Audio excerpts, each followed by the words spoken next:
चलिए चलिए हमारे हम लोग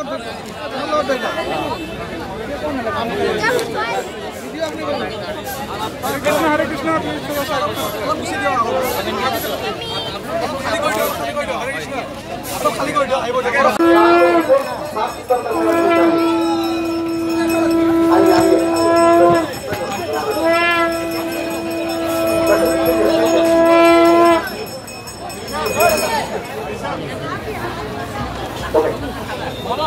वो झाड़ू लगाने के बाद वहाँ चंदन का जल जो है, चंदन का जल छिड़काइए। इसको छेरा पहरा बोलते हैं, उड़ीसा में इसको छेरा पहरा बोलते हैं।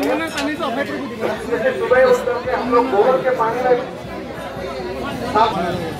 में चंदन का पानी का है, चंदन पानी चाहिए, चंदन का पाउडर छिड़काना चाहिए। भगवान जहाँ जहाँ जाएंगे साफ सुथरा होना चाहिए।